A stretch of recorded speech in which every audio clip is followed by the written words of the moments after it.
जय श्री राम। आज हम करेंगे रामचरितमानस अयोध्या कांड, पृष्ठ संख्या 399-400। मोहि मग जलत न होई ही हारी, छिनु छिनु चरण सरोज निहारी। सबहि भांति पिय सेवा करी हूँ, मार्ग जनित सकल श्रम शरी हूँ। क्षण क्षण में आपके चरण कमलों को देखते रहने से मुझे मार्ग चलने में थकावट न होगी। हे प्रियतम, मैं सभी प्रकार से आपकी सेवा करूंगी और मार्ग चलने से होने वाली सारी थकावट को दूर कर दूंगी। पाय पखारी बैठी तरु छाही, करी हूँ बाऊ मुदित मन माही। श्रम कन सहित श्याम तन देखे, कह दुख समो प्राण पति पेखे। आपके पैर धोकर पेड़ों की छाया में बैठकर मन में प्रसन्न होकर हवा करूंगी। पसीने की बूंदों सहित श्याम शरीर को देखकर प्रणपति के दर्शन करते हुए दुख के लिए मुझे अवकाश ही कहाँ रहेगा। सममहि तृण तरु पल्लव डासी, पाय पलोटी ही सब निसिदासी। बार बार मृदु मूरति जोही, लागी ही तात बयारी न मोही। समतल भूमि पर घास और पेड़ों के पत्ते बिछाकर यह दासी रात भर आपके चरण दबाएगी। बार बार आपकी कोमल मूर्ति को देखकर मुझको गर्म हवा भी न लगेगी।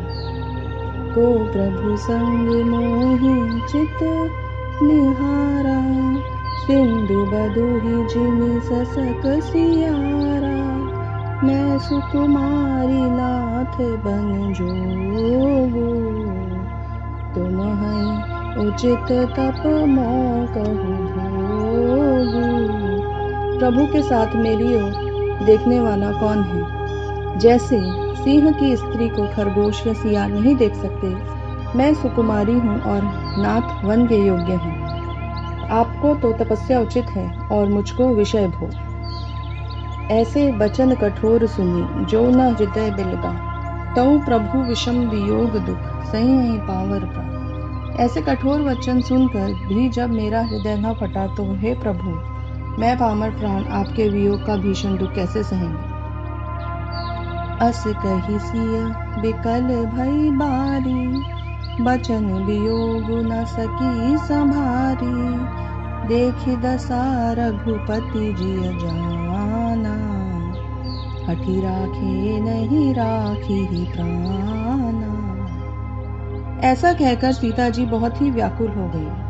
वे वचन के वियोग भी न संभाल सकी, अर्थात शरीर से वियोग की बात तो अलग रही, वचन से भी वियोग की बात सुनकर वे अत्यंत विकल हो गए। उनकी यह दशा देखकर श्री रघुनाथ जी अपने जीने में जान लिया और हठ पूर्वक इन्हें यहाँ रखने से ये प्राणों को न रखेंगी।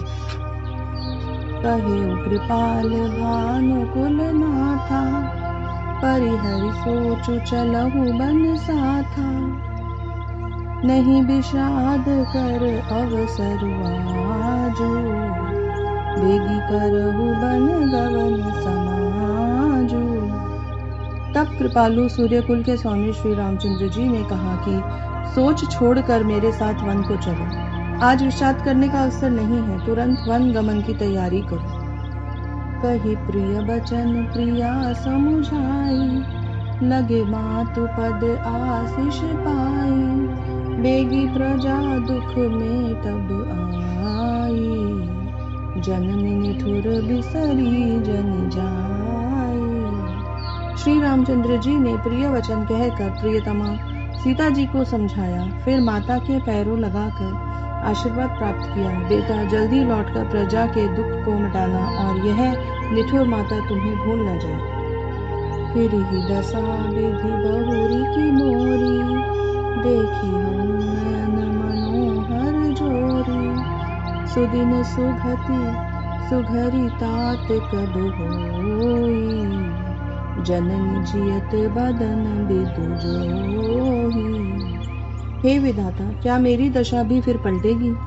क्या अपने नेत्रों से मैं इस मनोहर जोड़ी को फिर देख पाऊंगी? हे पुत्र, वह सुंदर दिन और शुभ घड़ी कब होगी जब तुम्हारी जननी जीते जी तुम्हारा चांद सा मुखड़ा फिर देखेगी?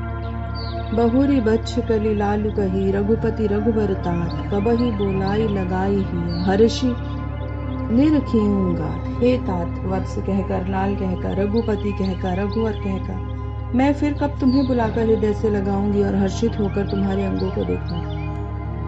लखी स्नेह कातरी महतारी, बचन नाव बिकल भई बारी, राम प्रबोध कीन्ह विधि नाना, समो स्नेह न जाई बखाना।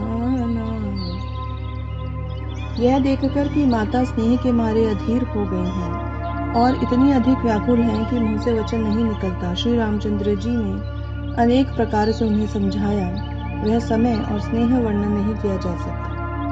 तब जानकी सासु पग लागी, सुनिय माय मैं परम भागी, सेवा समय देउ बन दीन्हा, मोर मनोरथ सफल न कीन्हा। तब जानकी जी ने सास के पांव लगी और बोली, हे माता सुनिए, मैं बड़ी ही अभागिनी हूँ। आपकी सेवा करने के समय देव ने मुझे वनवास दे दिया, मेरा मनोरथ सफल न किया। जय श्री राम।